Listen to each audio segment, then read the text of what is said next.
हाँ, तो आज का हमारा टॉपिक है 1830 की जुलाई क्रांति का महत्व एवं उनके प्रभाव। पिछले वीडियो में मैंने आपको 1830 की क्रांति के कारण एवं घटनाओं के बारे में बताया था। अब हम ये देखेंगे 1830 की जुलाई क्रांति का क्या प्रभाव पड़ता है।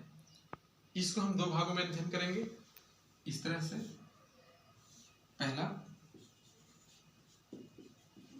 फ्रांस पर प्रभाव और दूसरा यूरोप एवं उनके देशों पर प्रभाव। ये दो भागों में इसका अध्ययन करेंगे क्या प्रभाव पड़ता है। तो आइए सबसे पहले देखते हैं फ्रांस पर 1830 की क्रांति का क्या प्रभाव पड़ा।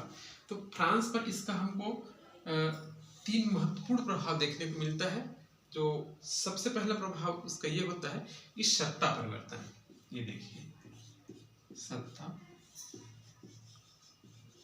परिवर्तन। चूंकि हम जानते हैं 1830 की जो क्रांति संपन्न हुई फ्रांस में स्थापित बुर्बो वंश के खिलाफ हुई थी। तो बुर्बो वंश का शासक चार्ल्स दशम पराजित हो जाता है और उसके स्थान पर ओर्लियंस वंश के राजकुमार लुई फिलिप को फ्रांस की राजगद्दी प्राप्त होती है, जो 1848 तक वहां शासन करता है। दूसरा महत्वपूर्ण प्रभाव हमको ये देखते हैं कि दैवी अधिकार की समाप्ति। ये महत्वपूर्ण बात है, दैवी अधिकार की समाप्ति। क्योंकि हम जानते हैं फ्रांस के जो जितने भी शासक हुए दैवी अधिकार को मान्यता देते थे, इसी कारण से वे ज्यादा निरंकुश और राजतंत्रवादी थे। तो इस क्रांति के प्रभाव से इनका अधिकार जाता रहा और दैवी अधिकार की समाप्ति हो जाती है। उसके स्थान पर लोक जनतांत्रिक शासन की वहां स्थापना होती है। मध्यम वर्ग का प्रभाव वहां पर बढ़ता है, राजाओं का अधिकार और निरंकुशता वहां पर समाप्त हो जाती है। तो इसको हम फ्रांस के लिए महत्वपूर्ण प्रभाव कह सकते हैं। तीसरा महत्वपूर्ण प्रभाव इसका ये होता है कि मध्यम वर्ग की विजय। मध्य वर्ग की विजय। इस क्रांति का महत्वपूर्ण परिणाम फ्रांस के लिए मध्य वर्ग का विजय होता है।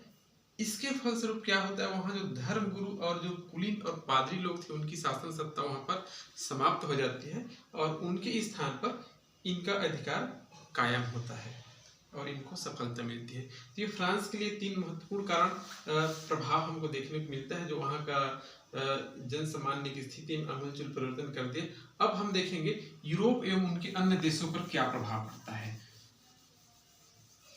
तो यूरोप में सबसे पहले हम देखते हैं कि ये दो बातें होती है। यूरोप में दो प्रभाव हमको देखने को मिलता है।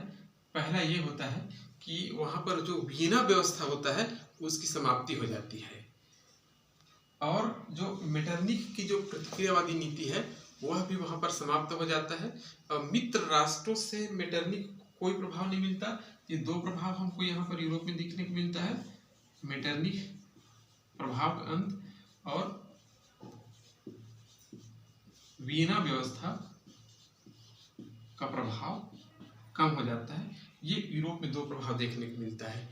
इसके बाद यूरोप के जो अन्य देश हैं इस पे भी 1830 की क्रांति का प्रभाव देखने को मिलता है। जैसे ही 1830 की क्रांति संपन्न हुई पूरे यूरोप में इसकी सूचना पहुंचती है और वहां पर खलबली मच जाती है। तो सबसे पहले हम देखते हैं इटली में इसका क्या प्रभाव पड़ता है। तो इटली में दो प्रभाव देखने को मिलता है। वहां पर एक इस क्रांति से प्रेरित होकर वहां के युवा एक दल का गठन करते हैं मेजनी के नेतृत्व में। वह युवा या यंग इटली कहलाता है। इसमें स्वतंत्रता आंदोलन का जो प्रयास वहां चल रहा था उसको नया संचार मिलता है और इसके संदेश से वहां पर एकता की भावना स्थापित होती है। दूसरा जो देश महत्वपूर्ण देश है बेल्जियम। बेल्जियम में भी क्रांति होता है, वहां भी स्वतंत्रता की मांग पनपने लगती है। तीसरी बात हम देखते हैं जर्मनी। तो जर्मनी में इस क्रांति के प्रभाव से अखिल राष्ट्र जर्मनवाद का उदय होता है, जो आगे चलकर उसका जो जर्मनी का एकीकरण होता है उसका पृष्ठभूमि तैयार होता है। और उसके बाद हम देखते हैं पोलैंड। तो 1830 की क्रांति की सूचना जब पोलैंड में पहुंचती है तो वहां के जो पोलिश जनता है वो भी अपने शासक से स्वतंत्रता की मांग करते हैं और वहां पर राष्ट्रीयता की भावना का उदय होता है। उसके बाद हम देखते हैं स्पेन। तो स्पेन 1830 की क्रांति से भी प्रभावित रहा, वहां पर भी स्वतंत्रता की मांग होती है। कुछ राष्ट्रवादी लोग वहां पर भी जो है इस क्रांति से प्रेरित होकर अपनी स्वतंत्रता की मांग करते हैं और जन आंदोलन खड़ा हो जाता है। उसके बाद हम देखते हैं पुर्तगाल। तो पुर्तगाल में वहां की जो शासक थी डोना मारिया, वह भी जो है लोकतांत्रिक शासन करने का स्थापित करने की इच्छा व्यक्त करती है और 1833 के पहुंचते पहुंचते तक वहां पर एक लोकतांत्रिक या जनतांत्रिक शासन स्थापित, वहां पर संवैधानिक शासन स्थापित होती है। इंग्लैंड भी इस क्रांति के प्रभाव से अछूता नहीं रहा।